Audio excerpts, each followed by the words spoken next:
Have y'all seen this video of the New York district attorney refusing to stop, or one of the New York district attorneys refusing to stop for the police officers? And then I got another bonus video of showing y'all exactly what the culture is like because y'all refuse to get hard on crime, our district attorneys. Make sure y'all hit a like for the algorithm, subscribe to the channel, and turn on your notifications. Let's get into it. Down to the upstate New York district attorney who is under scrutiny tonight after ignoring a traffic stop. The incident was captured on police body camera video. DA Sandra Dorley is seen having a tense exchange with a police officer. Local leaders are demanding an investigation and what the DA is saying tonight about that encounter. Here's ABC's Rena Roy. Tonight, growing calls to investigate this New York State district attorney. Get out of my house. Stunning police body camera footage obtained by our affiliate WHA. How much does district attorneys make? That's a pretty massive play. Hold on. Let me see something.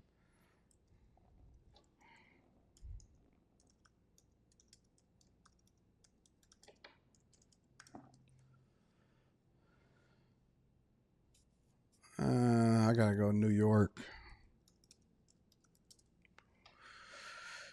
New York district attorney makes about $106,000 a year. That house is if that's a New York house, that got to be worth well over $700,000. Fannie Willis says she was making $200K as a district. Yeah, but Fannie Willis is like high up there. I'm looking at it. It says, how much does a district attorney make in New York City? New York, as of April 21st, 2024, the average annual pay for a district attorney jobs category in New York City is $106,281 a year. That's how much it says on ZipRecruiter. Sometimes it can get up to $190,000 a year. I don't know. She might be balling.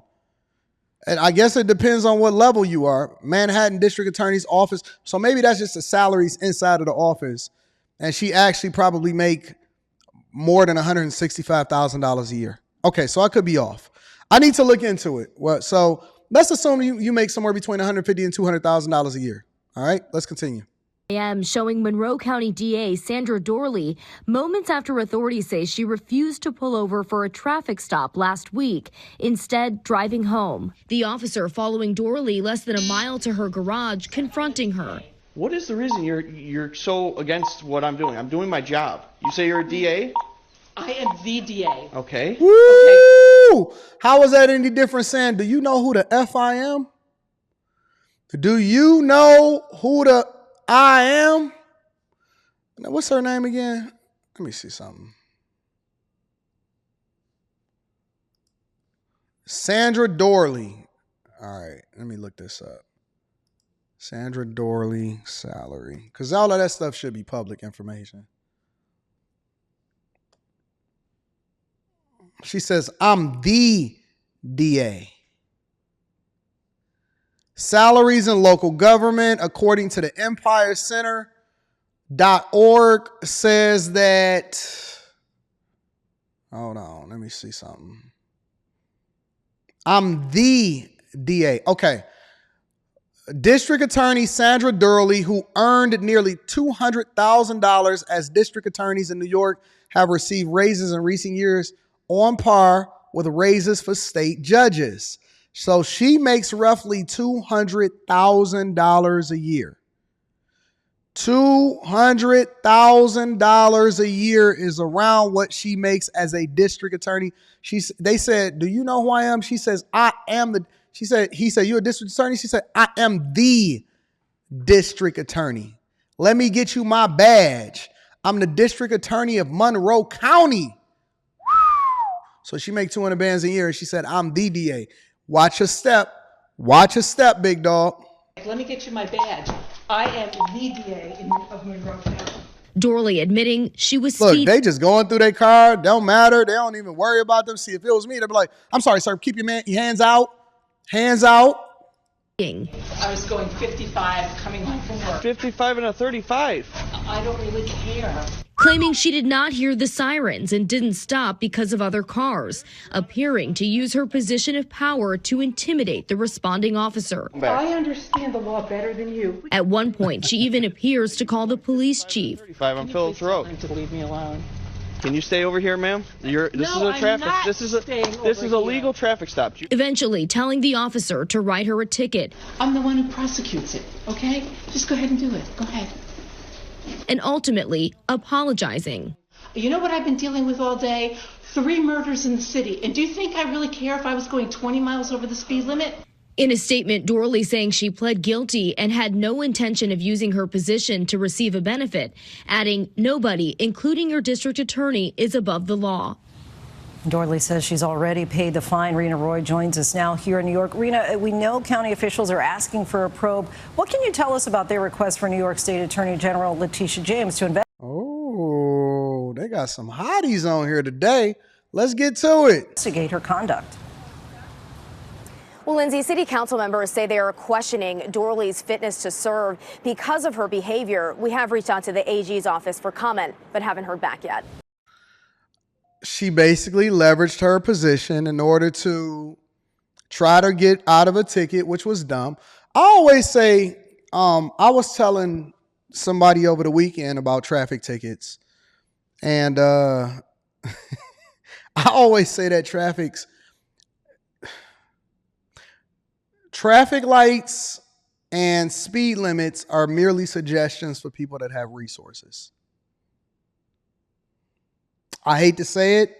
I don't want to be the bearer of bad news, but that only matters if you out here riding dirty, you a dope dealer, you riding with a pistol that you ain't supposed to have, or you don't have resources, and you riding on a suspended license and you don't want to be in jail over the weekend.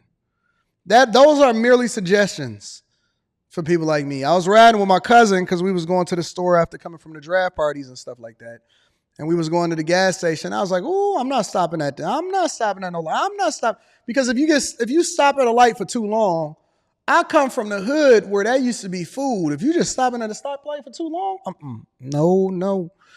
I'll be right in front of the police officers. I'm gonna go ahead and take off, officer. You go ahead and catch me and you give me that ticket. I feel more comfortable with you behind me than them boys behind me. You know what I'm saying? And so when it comes to traffic tickets and speed limits, write me the ticket. I ain't tripping about that. I get that over to my lawyer. We're going to get that fixed and we're going to go ahead and solve for that. But I am not tripping about no traffic ticket. And her being a DA, she should have just been like, "Oh, okay, well, cool. Write me the ticket and I'll figure it out." But you on camera looking stupid and now it's becoming a national story. It's dumb. Absolutely dumb. But in other news, over in California, they still breaking into homes and they still tearing apart people's stuff. And they caught it all they call it all on camera. And this is what it looks like when people run through your stuff, ransack your home, and take your stuff. Break-in in broad daylight. Burglars ransack a Lakewood home in just a matter of minutes, taking cash and jewelry along with a safe. And the victim watched it all go down on security cameras as she was waiting for the deputies to get there. Rachel Menitoff, live in Lakewood with the latest on this. Rachel?